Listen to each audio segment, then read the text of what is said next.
gara-gara banjir itu. Dan ada satu jasad yang masih utuh.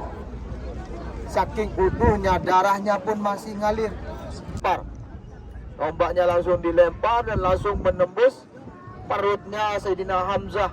Tombak itu langsung tembus ke belakang pantatnya Sayyidina Hamzah. Itu saking keras tombaknya. Sayyidina Hamzah tetap bertahan, mencoba bertahan untuk menyerang atau membunuh Wahsy, tapi nggak mampu saking banyak darah yang keluar. Akhirnya Sayyidina Hamzah pun jatuh.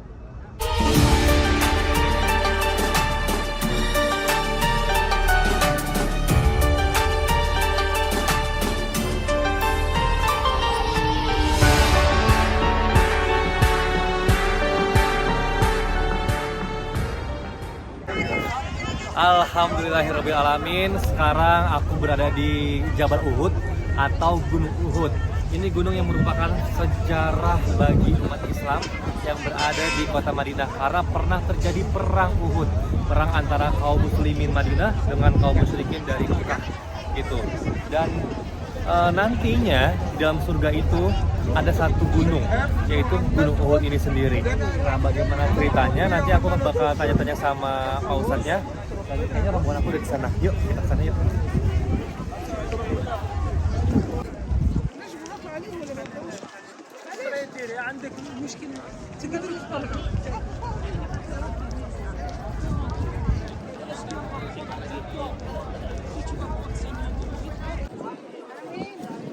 Ayo Pak, ayo. Kita ucapkan salam ya.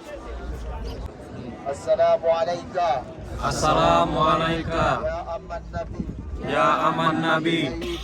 Sayyidina Hamzah bin Abdul Muttalib. Hamzah bin Abdul Muttalib. Assalamualaikum. Assalamualaikum. Ya Asadallah. Ya Rasulullah. Wa Asad Rasulillah. Ya Rasulullah. Assalamualaikum. Assalamualaikum. Ya Sayyidah Syuhada. Ya Sayyidah Syuhada. Assalamualaikum. Assalamualaikum. Ya Mus'abah Ya Musabah bin Umair.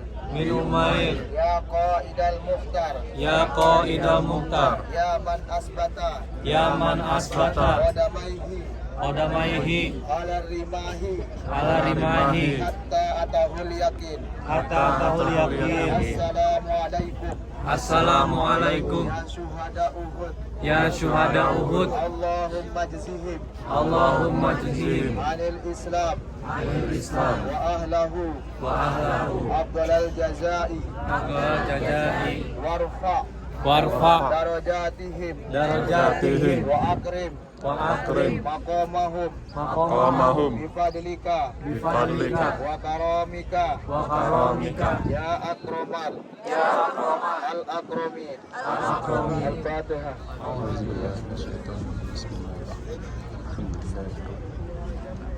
Ya, Ini lagi mohon perhatiannya sebentar. Di sini ada sekitar 70 syuhada Uhud yang gugur waktu perang Uhud itu dan dimakamkan di depan kita ini. Dan setelah 40 tahun terjadi perang, di sini terjadi banjir bandang yang begitu besar yang menyebabkan semua jasad syuhada Uhud yang jumlahnya 70 itu terangkat gara-gara banjir itu. Dan ada satu jasad yang masih utuh. Saking utuhnya, darahnya pun masih ngalir. Padahal sudah 40 tahun, itu tepatnya pada 43 Hijriah. Jasadnya masih utuh, terus darahnya masih ngalir seperti darah orang hidup, yaitu jasadnya Sayyidina Hamzah bin Abdul Muttalib, yaitu pamannya Rasulullah sekaligus sahabat beliau. Jadi beliau pun langsung dimakamkan di sini seperti biasa. Dan anehnya dalam satu riwayat mengatakan bahwa jasadnya Sayyidina Hamzah bin Abdul Muttalib itu baunya seperti bau kasturi. Padahal sudah 40 tahun Bapak Ibu. Dan semuanya dimakamkan seperti semula di sini. Dan di depan kita ada 2 makam. Ada 2 batu nisan, itu berarti 2 makam. 2 makam itu yaitu makamnya Sayyidina Hamzah bin Abdul Muthalib yang berada di paling depan, ya, paling depan kita ini. Nah, yang paling belakang itu yaitu Mus'ab bin Umair. Siapa Mus'ab bin Umair itu? Itu salah satu sahabat Rasulullah yang memegang bendera tauhid waktu perang Uhud. Ya, beliau tugasnya yaitu memegang bendera tauhid. Dan di depan kita ini, walaupun tua yang kelihatan, yang nampak sebenarnya ada 70. Makanya kita semua di sini, semua jamaah haji maupun umroh berbondong-bondong datang ke sini bukan berarti hanya sekedar kita melihat panorama atau pemandangan yang ada di sekitaran Uhud ini, tetapi kita hari ini sedang menjalankan sunnah Rasul. Yang mana sunnah Rasul itu setiap hari Kamis Rasulullah selalu datang ziarah ke pemakaman syuhada Uhud. Setiap hari Kamis, setiap minggu. Karena beliau selalu rindu kepada semua sahabatnya, terutama sahabat beliau sekaligus paman beliau, yaitu Sayyidina Hamzah bin Abdul Muthalib. Itulah sebabnya beliau selalu ke sini, dan itulah sebabnya semua jamaah haji dari seluruh penjuru dunia maupun jamaah umroh berbondong-bondong datang ke sini untuk ziarah ke pemakaman syuhada. Dan di belakang perkampungan ini, di sana di mana ada salah satu gua tempat diamankan Rasulullah waktu perang Uhud. Karena waktu itu Rasulullah terluka dan beliau diamankan di salah satu gua dan dirawat oleh salah satu anaknya. Yaitu siapa yang merawat beliau? Itu Siti Fatimah. Beliau ditidurkan di depan Siti Fatimah dan dirawat oleh Siti Fatimah sendiri. Dan di depan kita ada Jabal Rumat. Jadi posisi perang waktu itu, Bapak Ibu ya, kalau kita melihat perang Uhud itu, dari sana datang 200 pasukan berkuda Abu Sufyan yang dipimpin oleh Khalid bin Walid. Jadi di belakang atau di depan Jabal Uhud ini tempat pasukannya Rasulullah. Sedangkan di depan kita atau di depan kampung itu tempat pasukannya Abu Sufyan. Di belakang sana tempat Rasulullah. Itulah sebabnya Khalid bin Walid itu berkali-kali mencoba untuk menerobos atau menembus pasukan pemanah, tapi nggak bisa, sampai 3 kali. Itulah sebabnya pasukan Khalid bin Walid mundur dan meninggalkan ghanimah. Karena mereka terlena turun mengambil ghanimah. Itulah awal dari kekalahan pasukan Rasulullah.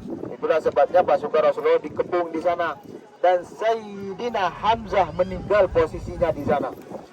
Sayyidina Hamzah salah satu target dari Hindun.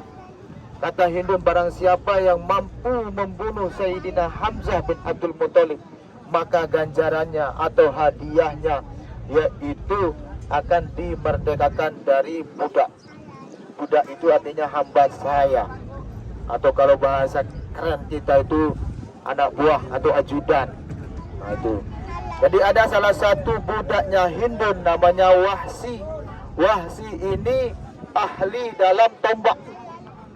Ketika sudah diperintahkan sama Hindun, Wahsi ini terus mencari Sayyidina Hamzah. Ketika ketemu sama Sayyidina Hamzah, tombaknya langsung dilempar. Dan langsung menembus perutnya Sayyidina Hamzah. Tombak itu langsung tembus ke belakang pantatnya Sayyidina Hamzah. Itu saking keras tombaknya. Sayyidina Hamzah tetap bertahan, mencoba bertahan untuk menyerang atau membunuh Wahsi, tapi nggak mampu saking banyak darah yang keluar. Akhirnya Sayyidina Hamzah pun jatuh sekarat dan meninggal dunia.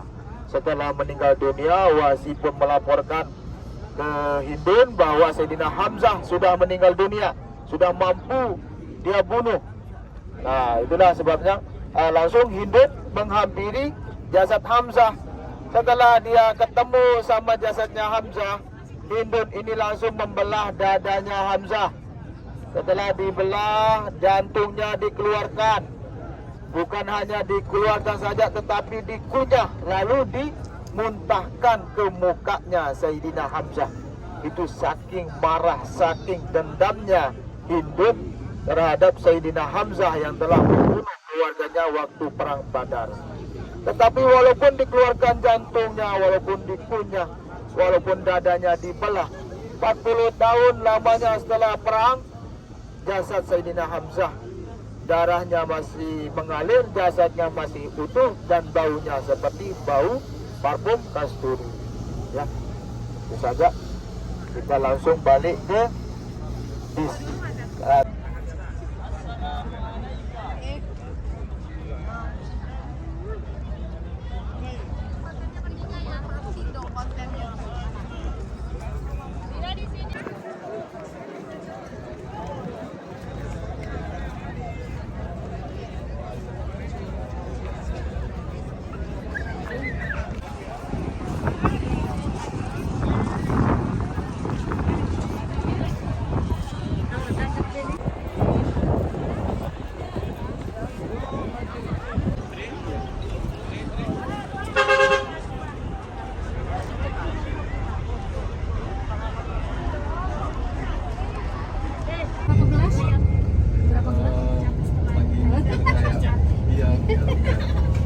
Yang dikit aja.